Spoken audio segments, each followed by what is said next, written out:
Hello friends, कैसे हैं आप सभी। आई होप बहुत ही अच्छे होंगे। तो एक बार फिर से स्वागत है आप सभी का आपके अपने YouTube channel e learning with Priyal पर। डिस्कस करते हैं आज का सेशन।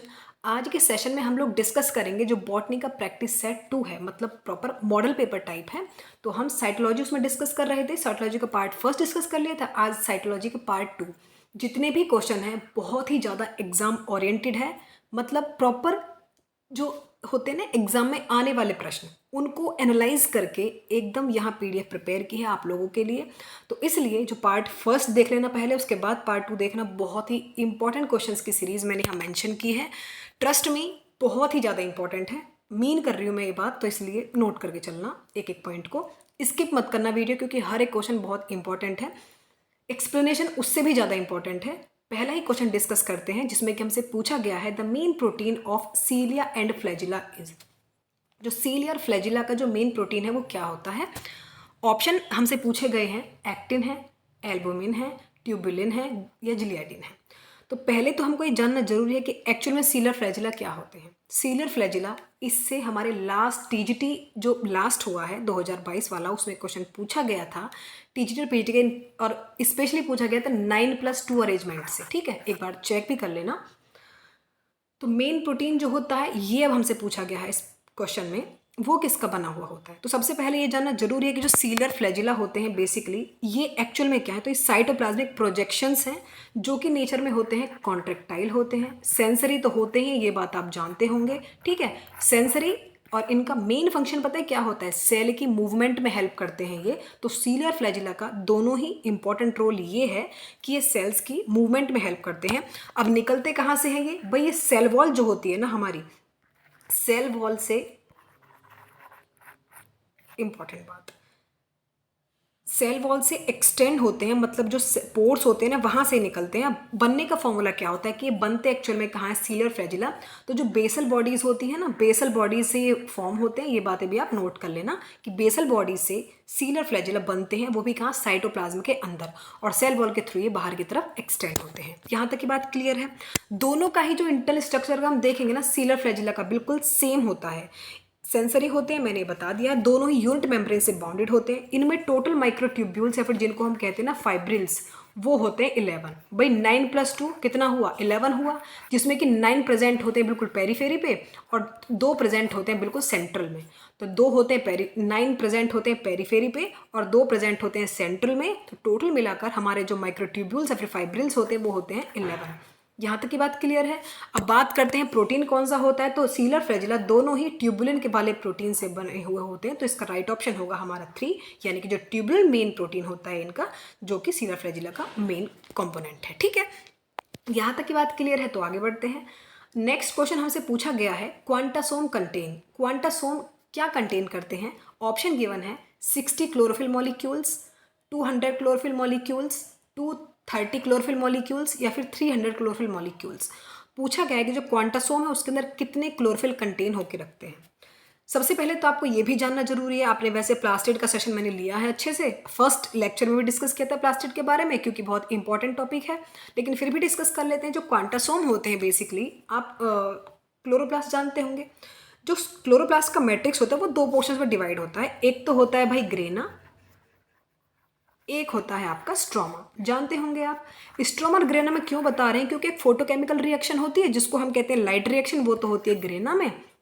और एक होती है डार्क रिएक्शन जिसको हम कहते हैं बायोकेमिकल रिएक्शन, वो होती है आपके स्ट्रोमा में।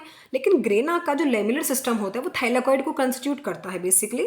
तो इनर सरफेस होता है थाइलाकॉइड मेम्ब्रेन का, उसमें बहुत ही छोटे छोटे से ग्रैनुलर से स्ट्रक्चर्स होते हैं जिनको हम कहते हैं क्वांटासोम्स। कहाँ होते हैं ये, इनर थाइलाकॉइड मेम्ब्रेन में, और उनको हम कहते हैं क्वांटासोम। क्वांटासोम बेसिकली टू एक क्वांटासोम 230 क्लोरोफिल मॉलिक्यूल्स, यानी कि जो एक क्वांटासम होता है वो 230 क्लोरोफिल मॉलिक्यूल से मिलकर बना हुआ होता है। ये हमारा सही जवाब होगा, यानी कि ऑप्शन सी। यहाँ तक की बात क्लियर है। नेक्स्ट अगर बात करें तो सारे के सारे क्वेश्चन जो हैं इनका स्क्रीनशॉट ले लेना, अदरवाइज पूरी जो नोटबुक लेके बैठ जाना, उसमें नोट डाउन कर लेना सारे आंसर्स भी, और इनके जो मैं साथ साथ एक्सप्लेनेशन करती जा रही हूँ वो भी। क्योंकि पता है क्वेश्चन हम यहाँ एक क्लियर कराएंगे, लेकिन अगर आप एक्सप्लेनेशन ध्यान से सुनेंगे तो उसके साथ साथ आपके कई सारे क्वेश्चन क्लियर हो जाएंगे। मैंने इसलिए ब्रीफ में इसकी एक्सप्लेनेशन दे रही हूँ अच्छे से, तो आप नोट कर लेना। सेशन पसंद आए तो प्लीज़ लाइक करना, शेयर करना, सब्सक्राइब करना। कोई भी चार्जेस आपसे नहीं लिए जा रहे हैं इस चीज़ के। पीडीएफ भी एग्जाम टाइम पे सारे के सारे प्रोवाइड कर दी जाएंगे, इस बात का प्रॉमिस है। लेकिन अभी सिर्फ इतना करना है कि सेशन अच्छे से ले लिया करें, स्किप ना किया करें, क्योंकि बहुत ही इंपॉर्टेंट क्वेश्चंस यहाँ मैं मेंशन करती हूँ आप लोगों के लिए। तो बस लाइक करना, शेयर करना, सब्सक्राइब करना, ठीक है।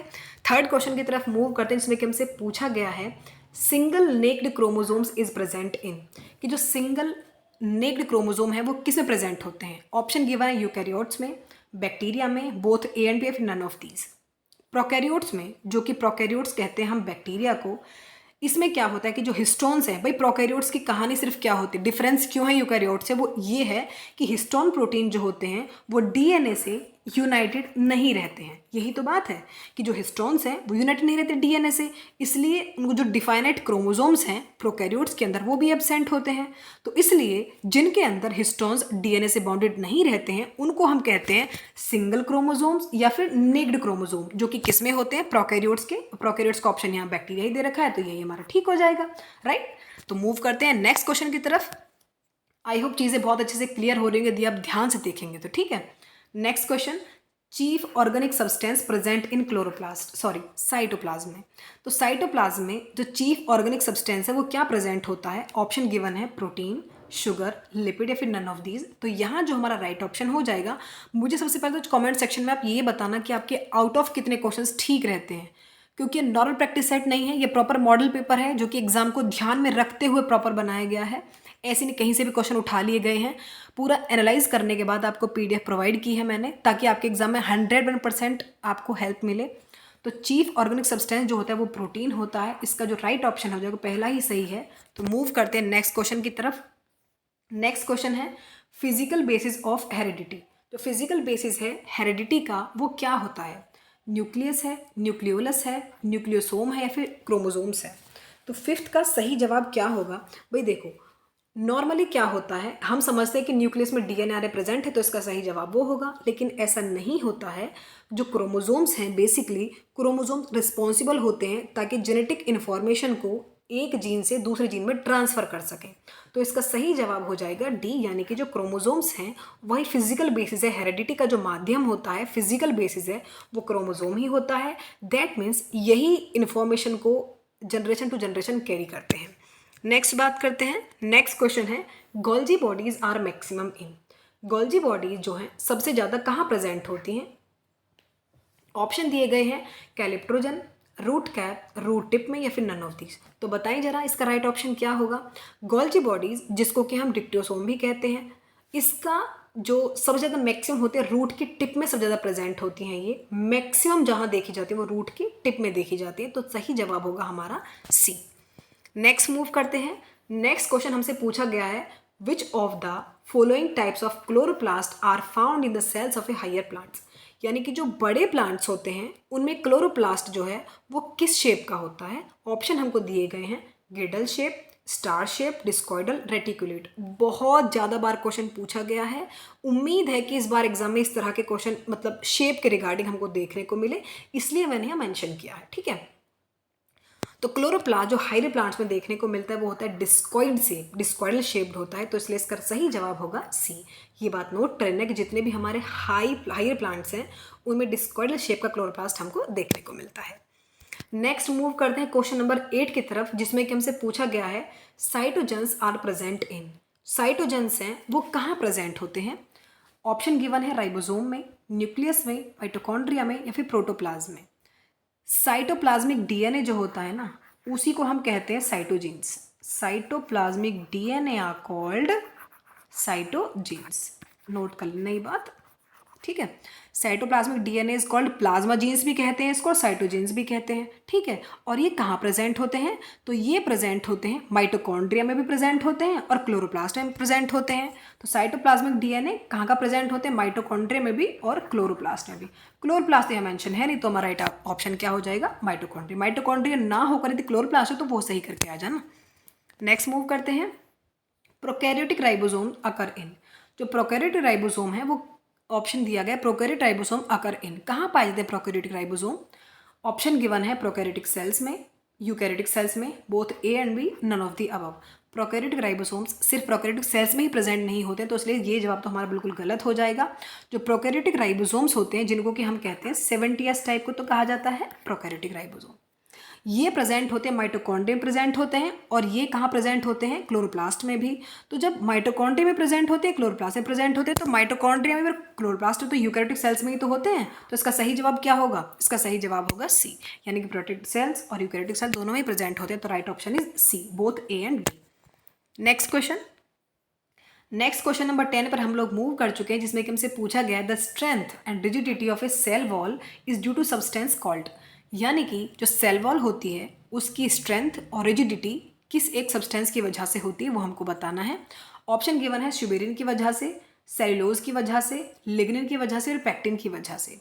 तो सेल वॉल की जो स्ट्रेंथ और रिजिडिटी होती है वो एक सब्सटेंस होता है लिग्निन, जो कि है एक्चुअल में इसका नेचर होता है, मतलब ये ऑर्गेनिक पॉलीमर है। लिग्निन क्या होता है, ऑर्गेनिक पॉलीमर होता है, यहाँ तक की बात क्लियर है। तो भाई ये ऑर्गेनिक पॉलीमर तो है ही, लेकिन ये सेल वॉल को क्या प्रोवाइड करता है, ये सेल वॉल को मतलब कुछ स्पेसिफिक सेल्स में ये प्रेजेंट होता है, जिसको कि मैकेनिकल स्ट्रेंथ भी देता है हमारी सेल को। इनफैक्ट जो वाटर ट्रांसपोर्ट सिस्टम होता है वो भी इसी के थ्रू होता है, और स्ट्रेंथ तो देता ही है, तो राइट ऑप्शन हो जाएगा हमारा लिग्निन।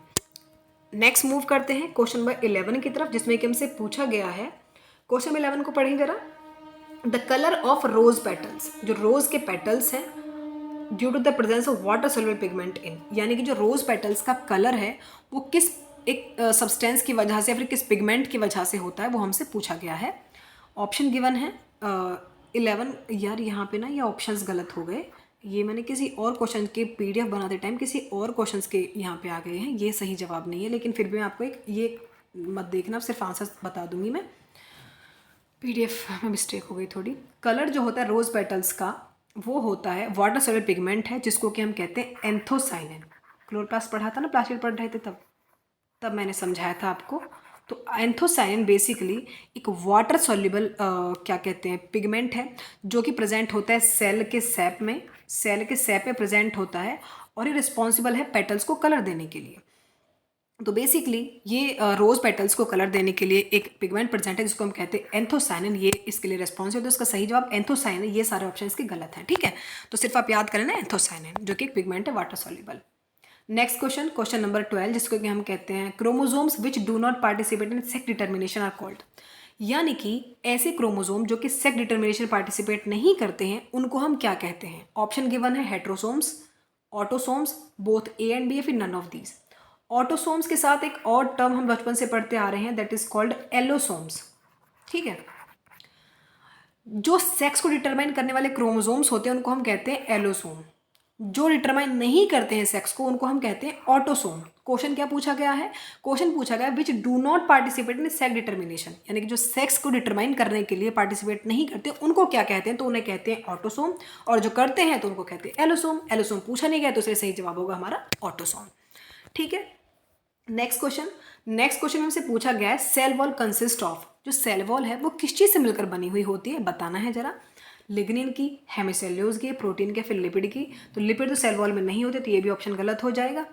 हेमिसेल्यूलोज, सेल्यूलो ट्यूबुलिन, तो ट्यूबुलिन एक प्रोटीन है, वो भी इसमें नहीं होता है, ये भी गलत जवाब है, ये भी गलत जवाब है। लिपिड भी नहीं होता, इसका सही जवाब होगा लिग्निन भी होता है सेल वॉल में, हेमिसेल्यूलोज भी होता है, पैक्टिन भी होता है, सेल्यूलोज भी होता है। तो इसका सही जवाब होगा ऑप्शन डी, यानी कि चारों के चारों जो सब्सटेंस हमारे सेल वॉल में प्रेजेंट होते हैं, हमारे सेल वॉल इनसे कंसिस्ट होकर बनती है, ठीक है जी। Next question, in chloroplast the highest number of protons are found in, यानी कि क्लोरोप्लास्ट में सबसे ज़्यादा प्रोटॉन्स जो रहते हैं वो कहाँ पाए जाते हैं, स्ट्रोमा में, ल्यूमन ऑफ थाइलाकॉइड में, इनर मेम्ब्रेन स्पेस में, फिर एंटीनी कॉम्प्लेक्स में।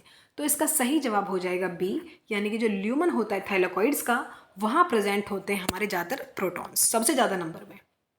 Next question and last question है, द ब्रांच ऑफ बायोलॉजी जो डील करती है स्ट्रक्चर फंक्शंस, सेल का स्ट्रक्चर, सेल्स के फंक्शन, रिप्रोडक्शन ऑफ सेल, वो क्या कहलाती है बेसिकली। ऑप्शन गिवन है साइटोलॉजी, अनाटमी, हिस्टोलॉजी, फिर सेल बायोलॉजी। तो इसका सही जवाब होगा ऐसी ब्रांच बायोलॉजी की जो कि सेल के स्ट्रक्चर डील करती है, फंक्शन के साथ भी डील करती है, रिप्रोडक्शन के साथ भी डील करती है, उसको हम कहते हैं सेल बायोलॉजी, यानी कि कोशिका विज्ञान। यहाँ तक की बात क्लियर है। पूरे टॉप 15 क्वेश्चन हमने डन कर ली विद एक्सप्लेनेशन, तो इसलिए कोई भी क्वेश्चन हमसे मिस नहीं होना चाहिए। बहुत ही ज़्यादा इंपॉर्टेंट कंसेप्ट था। लाइक करना, शेयर करना, सब्सक्राइब करना, बताना आउट ऑफ आपके कितने क्वेश्चंस ठीक होते हैं। मिलते हैं नेक्स्ट सेशन में, तब तक के लिए बाय।